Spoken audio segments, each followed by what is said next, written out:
Welcome to Family Game Night Done Right. Today we are reviewing the game Settlers of Catan. Now if you have a newer version, you might just see that it's now called Catan. Same game, updated name. So here you see the island of Catan, and it is made up of these different hexes. So let's take a moment and tell you what those different things mean. Over here you're going to see the different hexes. First, if you land on a hill, you're going to get brick. Pastures provide wool. Mountains provide ore, fields provide grain, and forests provide lumber. Now these are important because throughout the game you're going to collect these different cards, and then you can use the cards to actually build and earn points. So here on the building cost card you can see that you can turn in, for example, a brick and a lumber to build a road. Or you can use this set of cards for settlements, cities, or development cards. Everything you build is worth different number of victory points. The development cards are actually special because you can get different things. So let's say I want to buy a development card and I turn in a sheep, a wheat, and an ore card and I get one of these. Sometimes you might get knights. This is important because there's a special rule that whoever has the longest army, the largest army, gets 2 victory points.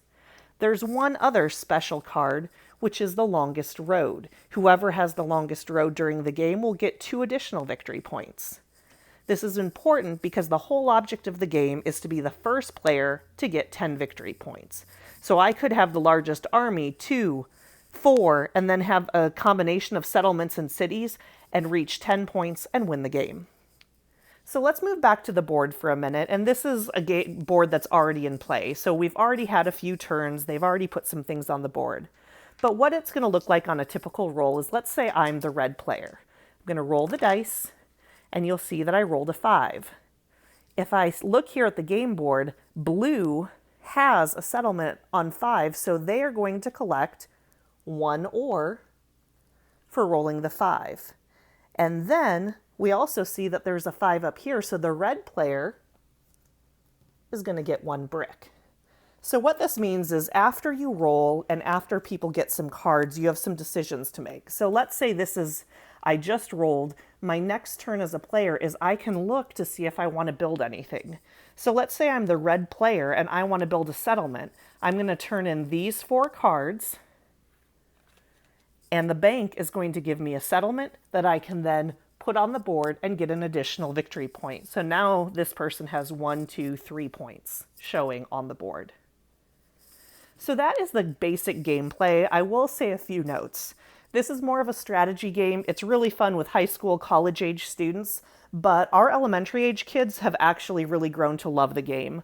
We started this with Catan Junior, and then they quickly moved up into this. And our youngest son, who's only in 2nd grade, actually doesn't play this part of the game, but every time we roll, he's the resource banker and he's in charge. So if we roll a 4, we say, hey, you need to give this person 1 sheep. You have to give this person 1 ore. And it really makes him feel like he's part of the game, even though he's not part of the strategy piece.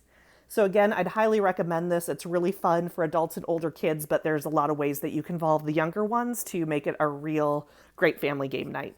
Hope you enjoyed this review. We'll talk soon.